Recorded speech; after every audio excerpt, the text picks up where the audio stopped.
Okay, hello. And we are right at the top of the hour. So I'm going to go ahead and get us started for everybody.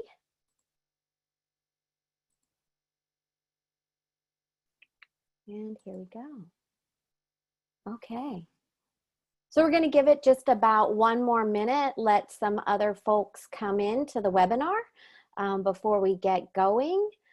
So we'll just give it a second. I hope everybody's doing well where you are. It is very cold where we are in North Carolina, not normal for this time of year. So hopefully you guys are in warm, sunny weather and not cold, rainy weather like we are.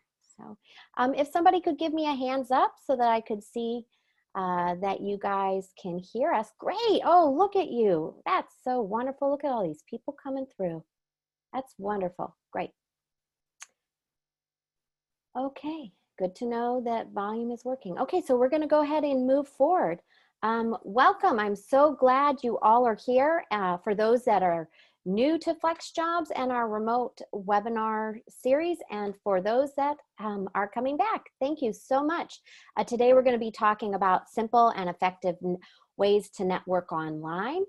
So just a couple of housekeeping pieces before we get into the body of the webinar. These run every Tuesday. We're looking through the end of June and pushing a little into July with a few new ones.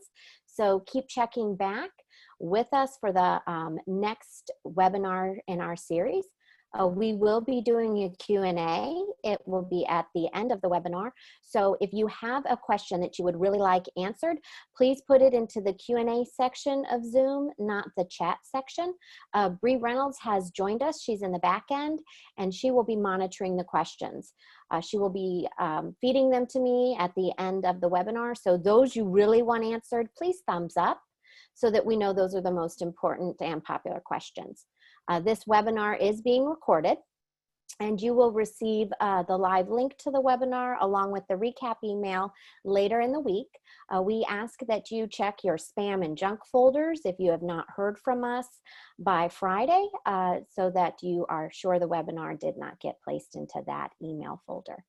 And just as a kind of as a heads up, we may not get to every question, but hopefully we will get to the questions that will be most burning for you, and we will hopefully give you some new information. So we're going to go ahead and move forward. Just a little bit about FlexJobs. Many of you are already aware that we are a job search service that specializes in remote and flexible work. We've been around since 2007, and we have helped over 5 million job seekers. We have screened as well 55,000 companies, and we are a membership site. This is a little bit opposite of most job boards, and that is because we employ a team of researchers that research and vet every job as they come onto the site to make sure that they are not scam-based positions, which is very important. We do have a lot of free and public places on our site, this webinar being one of them. So we do encourage you to move around the site and get familiar. And I forgot to mention, my name is Tracy Capizzoli. I'm one of the career coaches with FlexJobs, and this is our team over here as you see. So now we're going to get into talking about networking online. So today we're going to talk about our networking checklist. This might have been mentioned earlier in one of our webinars, but I did want to show it to you, go over it a little bit with you. Then we're going to be moving into networking online, particularly LinkedIn, informational interviews, which is a subject that we have talked about many times during this remote job search series webinar. And it'll be one that we talk again about today, and then making connections online. Okay, so before we actually get into this, I do want to show you this. Here we go. And it worked. So this is our networking checklist. I think it's important that you guys take a look at this, save this within your recap email. This will be forwarded to you for your reference, but this is a checklist, kind of a to-do list to get you ready for networking. I really encourage you to begin tackling some of these activities prior to your networking activities. It's going to help you become comfortable moving around and networking online, helping you get in touch with that brand that you're selling, and that brand is yourself. So it's going to help build your confidence, and it's going to make you feel more comfortable reaching out for these communications, for these connections, and moving forward in your networking activities. So we will be sharing this for you, but I did want to give you an overall look at it. So now we're going to go back to here. Great. So let's now move forward. Okay, first thing you're going to want to do is create a digital footprint. And as a digital footprint, we call that LinkedIn. So as you can see, over 90% of recruiters and employers are going to look for a LinkedIn profile. We encourage you to have your LinkedIn, customize it, and place it in the headline of your resume. A lot of times recruiters are going to take a 4 to 11-second look on that resume, and they're going to pop immediately on over to your LinkedIn profile. So you're going to want to think of these all of your job searching materials as part of your family, representing your brand. Each one has a goal, each one has a purpose, but they need to be succinct. They need to represent yourself to help you achieve that goal of getting a job, or here as well, making a connection. We have found that if you have an active and complete job and LinkedIn profile, you have a higher chance, probably around 70% higher chance of actually getting an interview, and then as well a callback for a second interview. So it is very important that you have a LinkedIn profile. Just some quick things to talk about for LinkedIn on this profile, and we're not going to go into depth on it today. I do have some articles that I will be sharing with you that will talk to you about optimizing, but this is just some quick tips for you. Your picture, that's a big discussion point. You do need to have a picture, preferably a more current picture, but it does not have to be one that has been taken by a professional photographer.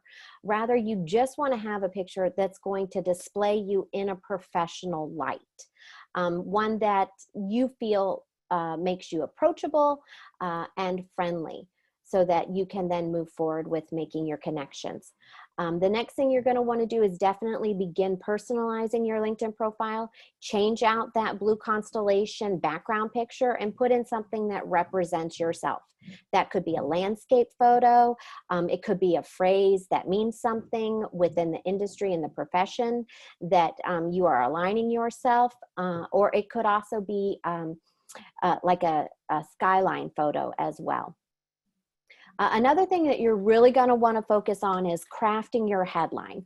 So that is the job title that would be directly underneath your profile. If you do not craft your headline, it will automatically default to your most current position. And for a lot of us, we're trying to find new positions, given this new economy that we're in. So think about moving away from job titles and start thinking about that brand, how you want to start thinking of yourself. So they don't have to necessarily be job titles, but rather, as I've said before, more transferable skills or strengths. And you can also pick out adjectives and words that describe yourself. So for instance, if you want to connect with me on LinkedIn, you'll notice that mine says career coach, connector, remote work advocate. So those are 3 things that really matter to me, that I feel connect me, that speak to my professional identity. I encourage you to start exploring on LinkedIn and looking around at how other people describe themselves underneath their headline and use that as inspiration. And so you're going to want to focus more on the why and the how. Why are you working? Why do you want to move into remote work? And how is that work going to be conducted? Not the what, moving away from the what of what can I get from you, but rather how and why I can give to you. So a little bit similar to on the professional summary piece of a resume, this is more the value I bring rather than what I want from you. The next thing you're going to want to think about is incorporating keywords. Now, these keywords can be within your headline. They can also be within that description section or the about section of you. We do find that recruiters often go on to LinkedIn and they mine professional profiles.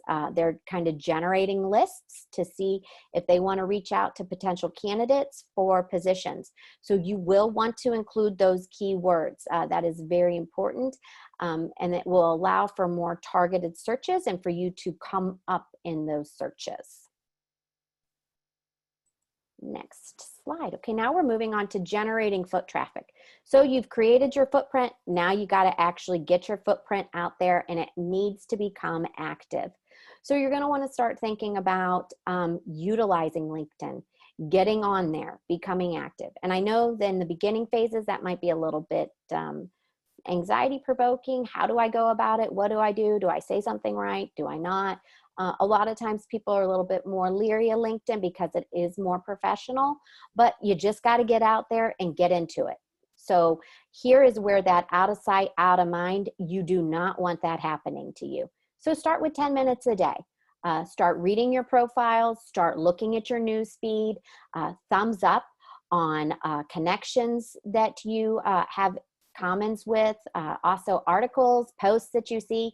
Maybe make a comment on someone's post. Reach out for connections and also reach out for recommendations.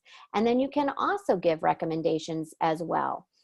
Whenever you do receive a recommendation, we do highly encourage you to always send a thank you letter or just comment back, thank you so much for giving me an endorsement. That interaction is going to help move you forward and help broaden your connections. Other things you can start doing to increase what's going to show up in your news feed is hashtags. So start following hashtags. You can just put that into the search bar, hashtag remote work, hashtag other options that you might be excited in. And you can include hobbies. So this is where LinkedIn does get a little bit more broad because you can start including and following hashtags that mean something to you. So work doesn't necessarily have to be work-based, but you can start involving in your personal missions. So you could start following hashtags that mean something to you. Influencers as well, companies that you have researched, start following them. From there, you can also start identifying their competitors and follow them. And so you'll want to branch out. Recruiters, not only are they looking for your profile to be complete, but they are actually looking for your profile to be active. So that means you have to generate activity. And that means you have to be on the site, moving forward, creating that footprint. Once you are done with that and you're ready to move on, some things to consider is maybe branching out from LinkedIn. So this may not apply to every industry, but it does apply to few and to some that are out there. So if you are interested in marketing, digital marketing, maybe branching out and creating another presence, such as on Instagram or Twitter, is something else for you to consider. We do have an article that we will be providing that will talk a little bit more about this, but remember, whatever you do put out there, you're gonna want it to support your brand, fall in line with what you are constructing and putting out there, and that every piece of this brand has a role, all shooting to reach the same goal of getting you a job. So now we move into informational interviews. These informational interviews we've talked about before. Previously, we talked about them in the sense of a way to learn more about a position that you might be interested in. Here, you're going to start thinking about these informational interviews as a way to develop a network. So from those networks and from those connections, you can move forward into learning about opportunities and conducting actual information interviews, which are conversations to learn about opportunities. But here we're going to think about them as, well, I got to broaden my network. And how am I going to broaden my network? And how do I do that? So that's what these informational interviews are about. So here's an example of a first degree connection. So first degree connection is where you connect with someone that you personally know. The exchange of this is for you to build a relationship with the person, provide some information that they might have or that they might need from you, so that maybe they know of an opportunity, maybe they know of somebody else that has an opportunity, but it's a way that you can start broadening your network, kind of like a web. You got to start getting out there and putting your web out there so that you have tangibility that can come back to getting you an opportunity. Remember, it is very important when you reach out for these connections that you customize whatever sort of correspondence you're going to send, whether that's an email, an in-mail, if you're on the premium setting, or if you actually know this person and you have their personal cell phone, then you can send a text that way as well. But whatever you do, however you communicate with them, you will want to personalize that correspondence so that they know you have actually read their LinkedIn profile and understand them. Okay, this is an example of a second degree connection, a mutual connection. So I actually had this situation happen yesterday. We have a position that has recently been posted on LinkedIn, and I actually shared that position out to my network, and it was for a freelance contract position that we're in the processes of looking for. And it was through a connection of mine that my LinkedIn got forwarded to another young lady. So she and I have been back and forth in talking about this position, and I've been telling her how to move forward with applying for that job. So it's through that second position that she reached out. She sent the email to me just like this, this person here has. Hi, my name is so-and-so. I saw this position through our mutual connection, so-and-so. And then from there, that really made the exchange between each other easier. It kind of removed that, ooh, a stranger's talking to me feeling, and we were able to move forward in our communication. So take a look and always think about how you're connected to this person and how that person might be connected to someone else. We do have guides that we will be sending to you that will help you craft some of these exchanges so that you can feel more confident in putting out that wording. Okay, so now we're going to actually get into making connections, and this will be more in the sense of broadening and expanding on your network. So where do you find these connections? You can start in a variety of ways, and I've already mentioned a few: hobbies, interest groups, LinkedIn groups, and I actually wanted to show you one. So we're going to do another share. Take you back here, and we're going to move to this. Okay, so this is our FlexJobs LinkedIn group. This is open to anyone who might be interested in learning more about FlexJobs and getting involved in this connections that we have, what we put out here.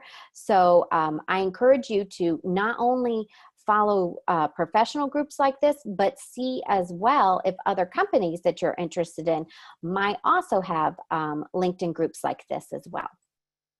So I'm going to move back over to here. And oh, my screen share stopped. Sorry about that. And we're back. Okay, so one example would be the LinkedIn groups. Others would be your college alma mater or professional associations. If you had any sort of hobbies or extracurricular activities that had a professional slant to it while you were in college, those are some other groups that you could consider joining. Companies of interest that you want to start exploring, but really what you need to start doing is getting out, branching out, reaching out, and signing up for things. And then that's going to generate information within your newsfeed, which then you can start making connections to and getting your name out there. And then your name becomes synonymous with that industry that you're constantly commenting about or liking or thumbs upping. And then you can also start moving into creating that brand for yourself. Oops, we forgot this one. Sorry about that. Okay, so here, I think we're having a problem with the share.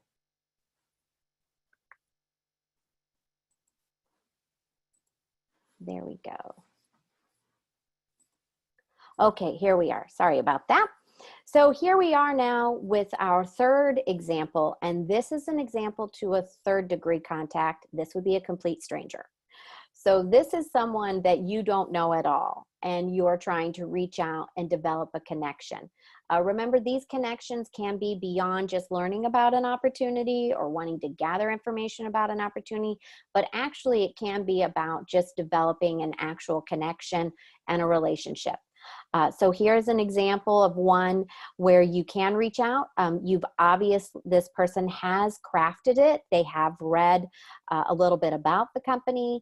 They're familiar with the person and their profile, and they do attach their resume for further review so that if and when situations do become available and they can talk, then this person here, Sam, has a background information on you and can read that. One thing to consider when creating these connections and working real hard to develop them is that they are people-based. Even though it's behind a screen, it's remote, and it's online, it is between two people. And connections and relationships between two people, they don't happen automatically. You do have to put time into it, and you do have to be consistent. And so the way you present yourself on LinkedIn and on those other sister sites that you might use to further your brand, such as Instagram or Twitter, they're going to need to take time. So be consistent in your interactions. And be respectful, and also be professional as you're doing it, and allow that time to work for you as you're building that relationship. Okay. Next steps. Okay, so here we are at an action plan. This is kind of our review.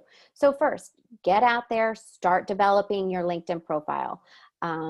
Begin customizing it so that it can become active. Spend 10 minutes a day, begin generating your foot traffic. Start liking things, thumb upping things, sharing things. Get to the point where you feel confident enough to maybe write a post that's going to align you as an expert within that industry, within that occupation, maybe within that theme. Maybe you could even get into writing an article and posting that. Start requesting informational interviews, start requesting connections. Customize your connections and your interactions with those people so that they know that you've actually gone and read their profile and you have a vested interest in them. It always comes back to being people-based, and people want to know that you took the time, that they mattered, and because they mattered, then you're going to matter. You make your connections, you say thank you, and then always remember to pay it forward. Somebody will eventually reach out to you to make that connection, and they were once there where you were. So pay it forward for them as well. Okay. Now we're going to have Bree pop in, and we're going to move into taking our live questions. And before we do, please be aware the recap email will be coming towards the end of the week. So we ask that you just be on the lookout for it. Okay, Bree. All right. Thank you, Tracy. Great information and lots of good questions coming in. Oh, good. So the first one is, since you can only have one LinkedIn profile, how do you suggest we handle using it to look for jobs outside our field? So, and multiple people have asked this type of question, but basically if you're looking for several different types of jobs, how would you recommend using one LinkedIn profile to handle all that? Okay, so you're going to want to search by the why and the how. You're going to want to move away from job titles and focus on what it is you bring. What are the connectors that are going to bridge all of those jobs together? And maybe it's a particular skill that you might have, or it's a way you think of yourself. And then you're going to want to craft your brand, your headline around that. And then when you move into the about section of your LinkedIn profile, that's where you can actually personalize it and bring in the I and a little bit about me. So here's my background. Here's what I'm moving into. Here's what I've done in the past. And here's why I'm moving forward. So you can actually go deeper into that area where in the resume, you do not do that. And so those little bridges, those beginning of the webs are going to allow you to branch out and be more broad. Take a look at other people's LinkedIns for inspiration. You don't have to just create all of this out of your own mind. You got to look at others out there and go, oh, I like that. I'm going to borrow that and wordsmith it my way so that it reflects who I am. You know, people get a lot of inspiration from other people. So spend some time exploring and seeing kind of what excites you about that person's page. Great idea. I get a lot of inspiration from other folks, what they're doing, how they're presenting themselves. And I think that's why it helps to have lots of samples like you did. And we will also have samples to include in the recap email as well. So people will be able to get some samples of things there. So this question has to do with this person's FlexJobs profile, but I think it's also a good question for LinkedIn. It's kind of the same question for both places. Does it hurt my job search not to have a profile picture on FlexJobs or LinkedIn? And I think we could probably focus on LinkedIn more specifically.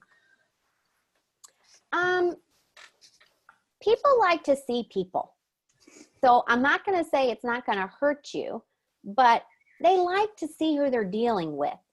And especially, they want to know that you actually exist, so that you're a real person. And if they can't find you on LinkedIn, on what you choose to put up there and how you want to represent yourself, they'll go looking for you. And so they might do a Google search on you, and they might find something out there that you don't want them to see.